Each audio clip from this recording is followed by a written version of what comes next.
Greetings and bienvenue, Midnight Crew. Thank you for returning to this broadcast. And welcome to new viewers joining us for the first time. If you like a video, then feel free to subscribe. I'll tell one that my uncle told me. I was visiting my dad's family in North Carolina one summer after my parents divorced. I was pretty depressed, but the trip is now one of my fondest memories. My uncle took time off work and he and my dad showed me how to fish and handle a gun, and they shared a bunch of childhood stories with me. One night we were up late and Uncle told me about something that spooked him as a kid. Dad and Grandpa go out hunting. Uncle stays home because he has a broken foot. Bored out of his mind, just lying in bed thinking. His dog, Tater, is asleep in the sun under the window. Tater suddenly lets out a Scooby-Doo style aroo and scurries under the bed. What in tarnation.png? Footsteps are crunching through the grass and dirt outside, like someone in heavy boots approaching the window. And a strange sound Uncle can't identify. Footsteps stop at the window, but nobody there. The strange sound is clear now. It's a very weird sounding voice. Uncle told me that years later someone showed him Mongolian throat singing, and it sounded almost exactly the same, only there was something static-y about this. Uncle freezes, listening intently. He can almost make out the words, but not sure exactly what they're saying. First three words sound like I can see. Sounds like I can see where it is, but it's hard to be sure. Uncle decides fuck it and hops over to the window on one foot. He looks out the window, nothing but fields and forests and mountains. The strange voice gets really loud though, and sounds panicked. Voice becomes warbled and seems to be yelling the same thing over and over again, but Uncle can't understand any of it. Bright fucking flash, everything goes white for a few seconds. Uncle finds himself back in bed, his heart is racing. He said he thought he'd had a nightmare, except Dad and Grandpa came home early and both said there was a white flash that nearly blinded them as they were coming out of the woods. I have been searching for months trying to figure out what it is my wife and I saw. This happened around Labor Day 2014 while camping in the Eastern Sierras in the Mono Village area. I have been coming to the same area to camp and fish for over 30 years. The Twin Lakes Resort in Bridgeport, California, right on the California-Nevada border, about an hour north of Mono Lake. My parents brought me when I was a kid and now I bring my family every year, so I'm very familiar with the wildlife. I've seen mountain lions, Sierra moose, bald eagles, mountain goats, osprey, king snakes, the list goes on. One morning, my wife and I were headed to the creek for some daybreak fishing. The time must have been close to 5:30 a.m. and it was still very dark out with a slight fog. This trip is about a quarter mile from cabin to creek, and it's always full of nocturnal animals headed home after raiding the local campgrounds. Like I'd done 100 times before, I kept an eye out, slowing down occasionally to hit the high beams and illuminate the beasts with their reflective eyes. This time my lights caught something crossing the road that did not have reflective nocturnal eyes, so I slowed down immediately and tried my best to identify what it was. It was hard because the thing was moving very low, its belly just inches from touching the ground. It appeared to be very pale, or white, so I thought it was a goat or sheep. Well, when my high beams hit this thing, it turned its long neck and glared at us and almost shook its head as if we pissed it off and didn't want to be seen at all. At first, it had been crossing the street diagonally headed our way, but then it turned, heading in our direction. My wife had seen it from the start, and I wanted to make sure she was seeing and observing the same thing that I was. I asked her, "What is that?" Now the first thing that I couldn't understand, besides the way it was crawling so low to the ground, was that the legs didn't look right. Its knees seemed to be backwards, but it was running on them. Because it was moving so fast, I thought maybe it was an escaped sheep or goat that had broken knees and was running for its life. As it came closer and closer towards us, I could hardly take my eyes off its freaky legs. I'm still to this day puzzled by how they were working. I haven't ever seen any mammal move that way. The closest thing I could liken it to would be a crab or an insect. The front and back legs moved together in unison. There was no bounce or gallop to the creature's movement. Its torso, which was about 4 feet long, stayed entirely straight, low to the ground, as its legs' arms did all the work. To me it looked like a puppet moved along on marionette strings. So unreal, like one of our Giger's alien creatures when they're shown climbing around super fast with only their arms and legs moving. When my wife finally responded to my question, all she said was, "What the hell?" We saw it from maybe 50 yards away to about 20 yards. You could see that it had no fur at all, just pale, sinewy skin stretched over long, skinny, well-defined limbs. What I thought at first were broken knees were actually very long, skinny fingers or claws, about a foot long or more. The torso was maybe the size of a large goat's, but it also had broad shoulders, very human. It made me think that possibly this thing normally walks upright. In fact, that's what my wife kept pointing out afterwards to me. The shoulders made it look human. All this was freaky, but we both stared intensely, trying to figure out what it was. As it got closer, its face became more and more defined. At first, I could tell that the face and head didn't make sense, but I thought, well, it looks strange now, but when you get face to face, you'll see a familiar goat snout, or canine nose, or jackrabbit face. But no, the nose I was looking for was not there. It was just a flat opening with 2 nose holes high up on the face. No ears, just small holes on the side of its head. Its brow ridge was very pronounced, but the skull was smaller than a human's, more like the size of a chimp's. However, it had a large, protruding chin. But this part I totally don't get at all. From a distance, although they reflected no light, I had seen the creature's large eye sockets. As it came nearer and nearer, I saw the color red in them. Not like a light that was glowing, but like many veins, or like a red membrane that was covering the sockets. Now this blew me away. I thought, how is this thing turning its head to glare at me with no eyes? Was it a ghost? But as it passed us, and I came to a complete stop, I saw it zip into the chaparral and kick up dust. This thing had been flesh and blood at least for the 15 to 20 seconds that we observed it. I might add there was no smell or anything else odd that we noticed. I should have taken pictures of the tracks, but did not think to do it because I was very puzzled and thought maybe we had witnessed a ghost because of how unreal it appeared. I was also with my family, and I didn't want to put them in any danger. If I had been alone, I would have stepped out onto the trail to investigate. What this thing was doing so close to a campground puzzles me. My wife said that this thing seemed intelligent to her. She got the sense that it was mad at us for discovering it. The mouth was closed, and it had tightly closed lips that almost looked like a large smile.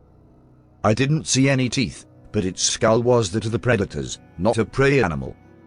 The eye sockets were positioned on the front, not the sides. I have seen a great many extraordinary things in my life, and I consider myself a great eyewitness. I don't jump to conclusions. I just observe, make note, and evaluate later. My wife was a bigger skeptic than me. Her upbringing exposed her early on to how harsh reality can be, and she had no room for any flights of imagination. Well, now she's a believer, and she's afraid to this day of what is walking around those Sierra Nevada mountains. Be 2 or 3 years old. Have a nanny who used to take me to the ice cream place across the street every afternoon. Parents are always at work. Mom gets home around 7 p.m. One day she gets home and the house is empty. Me and the nanny are both gone. Phone rings. It's one of our maids. It was her day off. She tells my mom that she saw my nanny and me getting off a bus somewhere. Mom freaks and calls the cops. Maid follows the nanny and confronts her. Nanny kidnapper confesses that she was on her way to sell me. I don't remember anything. I want to tell you a story, X. It's the story of a man. You see, my great-grandma was a real nice old lady. She had a nice little old lady house. We used to go there a lot before she passed away several years ago, and my grandparents tore it down to build a new house for themselves on top. One thing I distinctly remember was her attic. Boy, was it fucking scary. It was dark. Only one light bulb would work. And you had to be really careful, because there was a lot of exposed insulation, so if you stepped off the boards to get around, you'd probably fall straight through the ceiling into the room below. But it wasn't so much the atmosphere of the attic. The fact it was dark, dusty, and smelt a little weird. It was the story my uncle and my dad used to tell me about the attic. And now I'm going to tell you. A very long time ago, when my grandpa was just a little boy, they moved into this house. It was nice, 2 bedrooms, a nice bathroom, dining room, kitchen. My great-grandparents made a very decent living. My great-grandfather owned a very successful body shop. My great-grandmother sold Avon. One day my grandpa was playing in the living room when there was a knock at the door. He answered, and there stood a man. He was wearing a nice suit, holding a nice hat against his chest with a polite smile on his face. "Hello there, Junior," he said. "Is your father home?" My great-grandfather approached the door, suspicious. "If you're selling anything, I'm not interested, thanks," he said before trying to close the door. But no, this stranger interrupted with a start. No, sir, I promise I'm no salesman. I'd just like to talk, if you wouldn't mind." "About what?" my great-grandfather asked.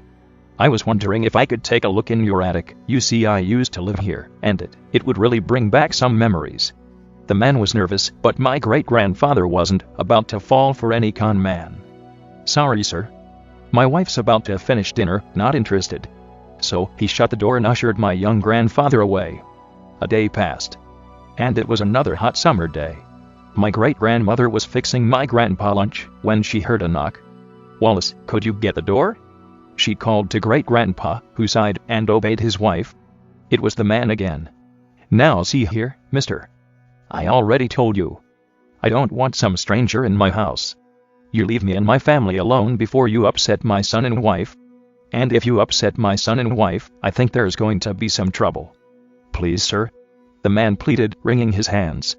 "It will only take a moment. I absolutely must get up there, if even for 10 minutes. This time my grandfather didn't give him the liberty of a goodbye. Only a slam door. A few days passed, peaceful, playing, working. The life of your average Canadian upper-middle-class family took place as usual. My great-grandfather, great-grandmother, and grandfather sat eating dinner one evening. I like to imagine they were having my grandma's, this is what I called her, roasted chicken and potatoes. So delicious.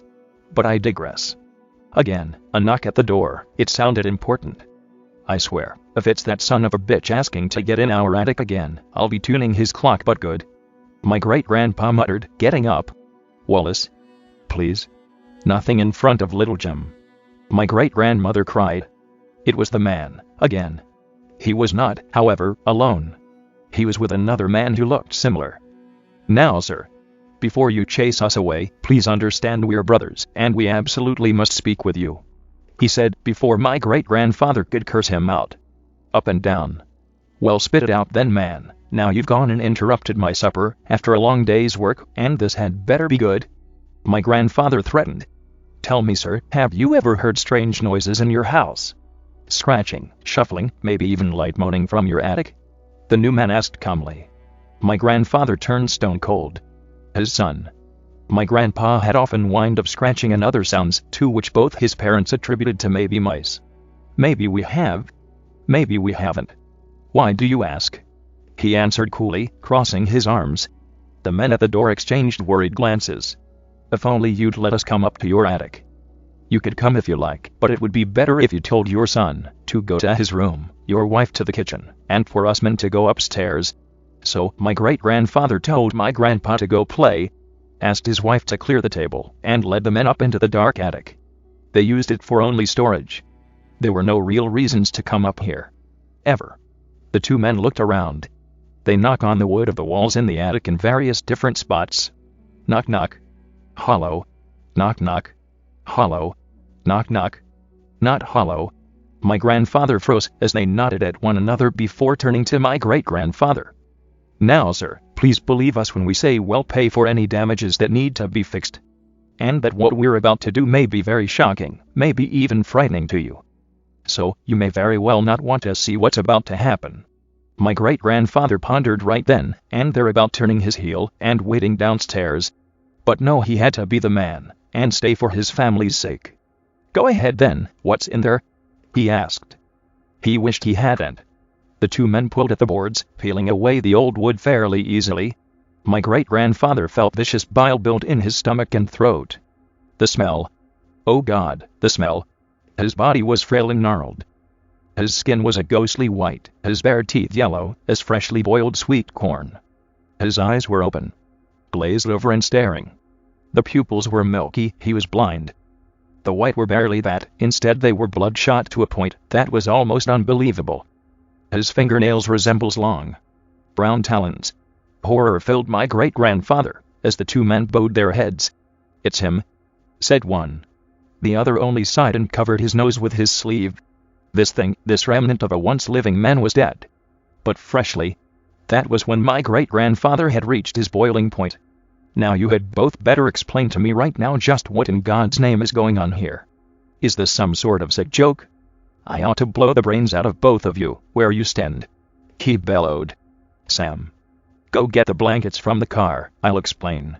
One man said as Sam nodded and left. Sir?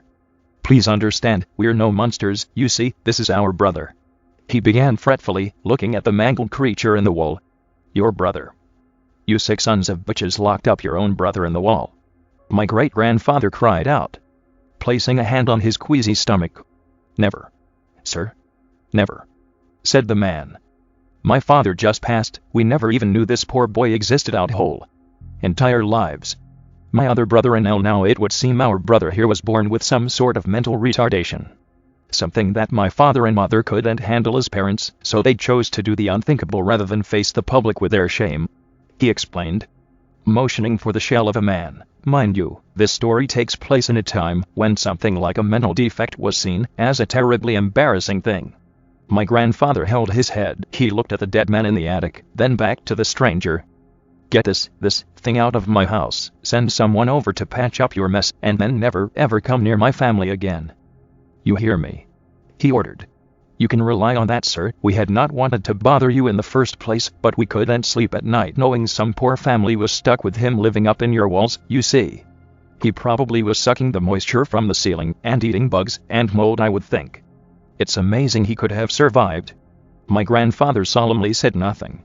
He only watched as Sam returned, and the two men bundled their strange, demented and dead brother, leaving with a courteous thank you followed by a repairman and a generous fruit basket a day later. When my grandmother asked what had happened, my grandfather could not bear telling her. Rats, he said. Just rats. Be young, 3 to 6. My grandfather died the day I was supposed to be born. Constantly tell my mom stories that start with, when I was your dad. Rattle off facts that I had no way of knowing, names of her childhood dogs, stories from when he was in court facing perjury charges, etc. Then, be 6 yo. Family is going through a rough patch financially. Be a normal, hyperactive child. Suddenly I stop what I'm doing and my eyes roll back into my head. Start repeating numbers. Everyone freaked out. Later, Grandma has a dream. My grandfather appears and tells her to stop being stupid, play the numbers. She uses the numbers I kept repeating and wins $10,000. Last month, my husband and I finally bought our dream house. It's on the edge of a large forest and I love it. It's a little paradise hidden by the large pine trees that grow on the premises. I honestly don't know where my backyard ends and the forest starts. The house is everything I've ever dreamed of. I'm a musician and usually I work from home, so for me the transition out of New York City and into the country wasn't too big. My husband, however, had to quit his job. He gave notice last week and still has 1 week to go. We had to leave our old apartment a few days ago, so for the time being he stays with a friend in the city, while I have already moved to our new house. This week, it would just be me and our 2 dogs. As fate would have it, some strange things have started to happen. On Sunday, I was unpacking boxes and storing some items in the basement along with other unused stuff. This basement is cold and windowless, not much bigger than a walk-in closet. I walked down the wooden stairs and dropped the box in a corner when I noticed there was a small hatch on the wall under the staircase. I noticed there was only a latch on it to lock it from the outside. I wondered if it could be a door, but the opening was quite narrow, maybe just big enough for a small person, such as myself, to fit. Stepping closer, I noticed a small plaque that said, "Keep shut at all times." I opened it anyway. There really wasn't anything to see though.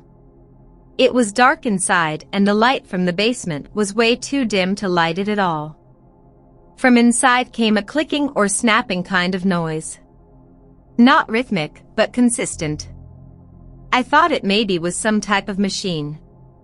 I didn't dare stick my head or hand in for fear of getting electrocuted or something, so I shut the hatch and figured I'd take a look when I'd unpacked my flashlight.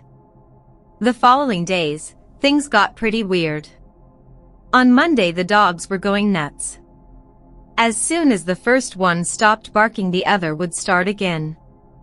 They were just barking into nothing, dark corners of the ceilings in rooms that weren't lit.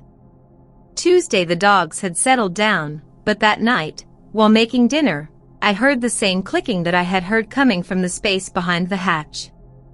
It was coming from a corner in the living room, a dark area barely illuminated by the light from the kitchen. I approached quietly, but as I was about to flip the light switch, one of the dogs flew past me and charged at the corner, barking. Whatever was making the noise stopped. I turned on the light, but nothing was there. I called my husband that night and told him about the weird noise. He said he'd look into it when he got to the house. That night, I was sleeping soundly when one of the dogs started scratching at my bedroom door. I had just painted the door, so I groaned as I heard the dog's nails dragging across the fresh paint. But I was so tired I immediately drifted back to sleep without letting him in. When I woke up, I remembered my dog scratching at the door, and I cursed and hastily got up to check how badly he'd ruined the paint. But both the dogs were in my bedroom. When I went down for breakfast, I noticed the bowl of dog food was completely empty, even though I'd just refilled it the night before.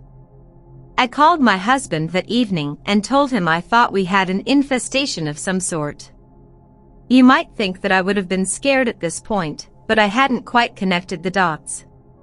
After calling my husband, I sat down with a book and a glass of wine out on the porch. I hadn't really noticed how exhausted I was from unpacking. Not 10 minutes into reading, I fell asleep. It must have been past midnight when I woke up from the motion-activated lights in the backyard switching on.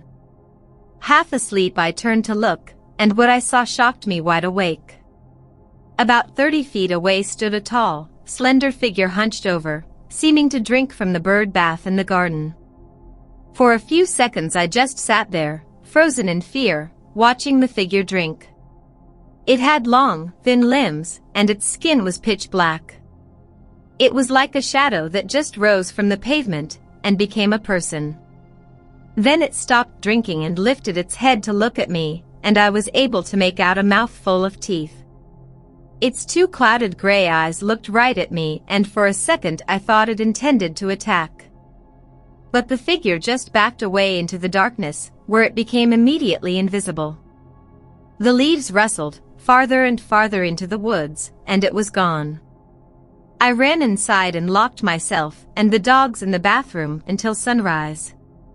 Then I called my husband and told him everything. He said he'd come over ASAP. In the meantime, I unpacked some more boxes today to distract myself, but while putting more boxes in the basement, I discovered that the hatch was open. I had definitely closed the latch on Sunday, but I must have forgotten to lock it. In that very moment I remembered the clicking sounds and the scratching at the bedroom door, and I put two and two together. I think whatever was in there, it's out now. I always wonder if my family is being actively haunted or if we are just sensitive. We've all seen strange things. My sister recently told me that as a child she saw a hag in our backyard, dressed in a gown and rolling around on the ground. My recent experience is spooky if not for how funny it was. I'm in an upstairs apartment and I am assuredly alone. I'm sitting watching TV and the bathroom is just a few feet to my left with the door open, and from the bathroom is a loud wet fart and then the toilet flushed. It was startling but also hilarious. I have another story I will tell in a bit. Well, this is the second time the fart thing has happened, except the first time it was years ago at a different house. There was no flush at the time, there was just a fart from the bathroom behind me, and when I went over there nobody was inside. In this new house my little brother felt uneasy in his room. He said he heard tapping on his ceiling above his bed.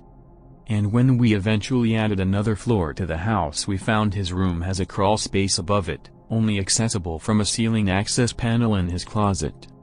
It's the type of door where gravity holds it in place. It's just a square you push from the bottom and slide it to the side.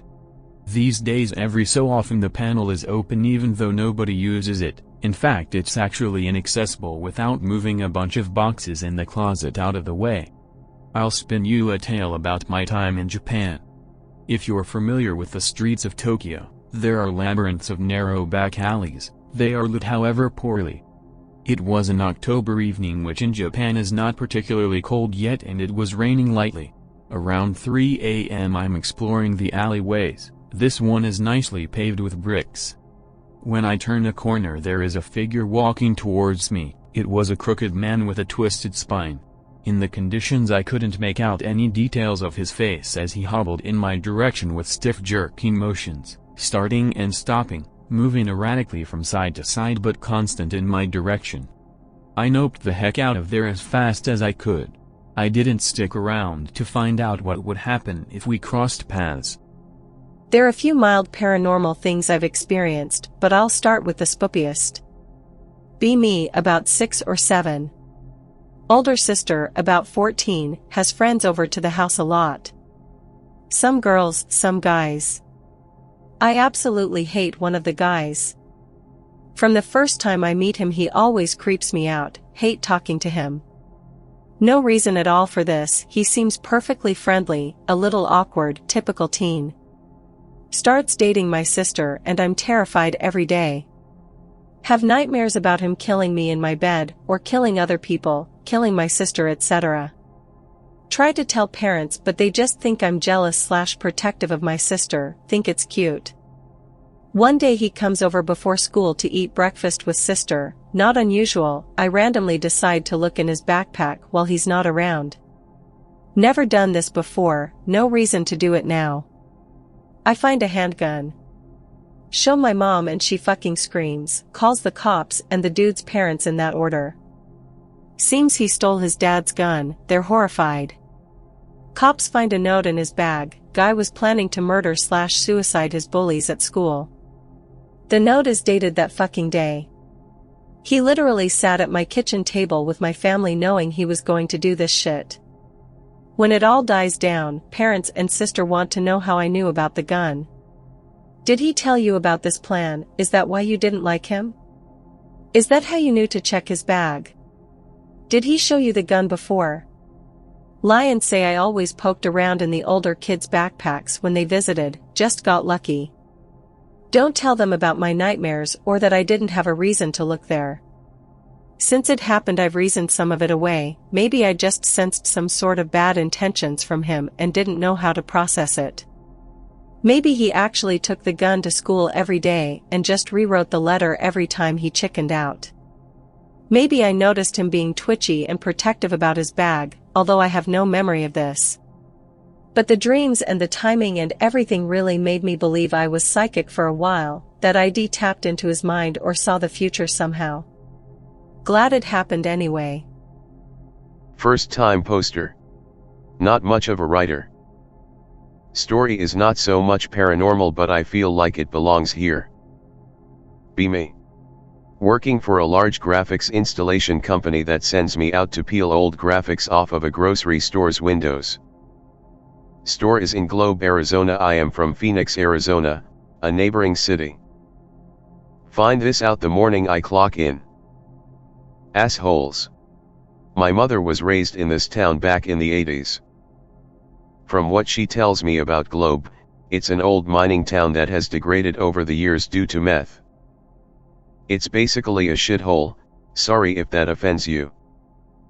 Head out for the job. Shitty ass work van barely makes it through the canyon leading into the town. Canyon is a fucking death trap. Jagged rocks along the wall and a guardrail along the cliff edge that is literally the only thing saving you from death. Arrive and get the work done as the sun is beginning to set. Plan was to get out before sunset because I knew I was going to be going downhill back into the canyon to get home in the city. Fuck. I wanted to GTFO of that town, man. It's hard to explain, but the energy is off.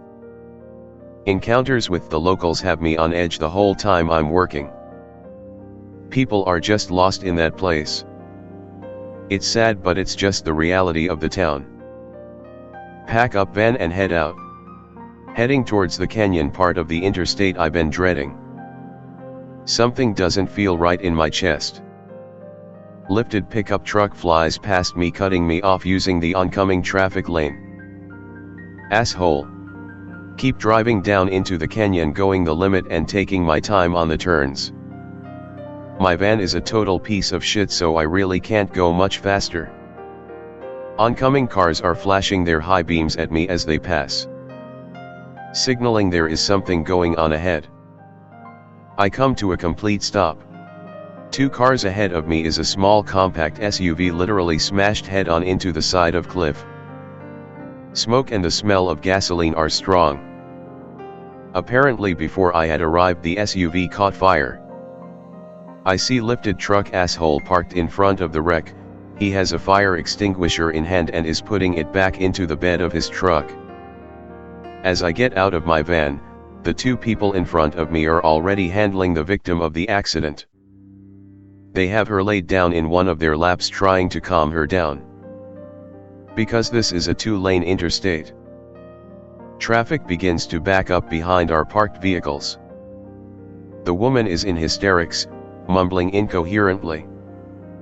She looks pretty banged up, but no noticeable blood or gore. Absolutely no phone reception. A crowd of people are starting to gather near the crash. Someone finally gets signal and calls for help. A man is standing near the wrecked SUV, looking inside. Begins to shout, "Hey, there's a dog in here." Without hesitation opens the rear door. Dog runs out, completely spooked out of its mind. Runs into oncoming traffic.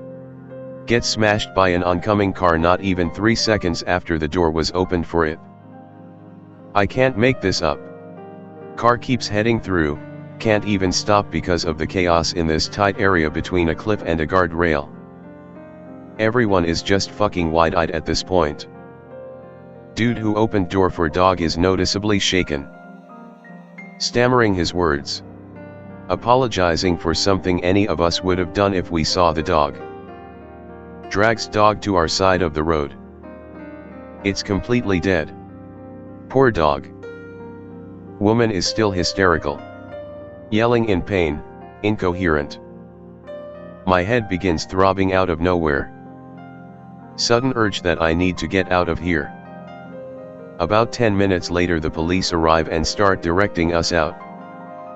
Lifted truck asshole GTFOs without saying a word. As I pass the cop I let him know how that guy in the truck was driving like an asshole as I was entering the canyon. Unsure if he caused the wreck, but I thought I'd let him know. He nods and hurries me by. I leave, drive back home in complete silence. Still really haven't felt right since that whole incident. I hope the lady lived. I hope that you enjoyed tonight's broadcast. If you enjoyed tonight's story, then please subscribe to the channel, as more Greentext will appear daily. A new broadcast will appear when the clock strikes midnight Central Time.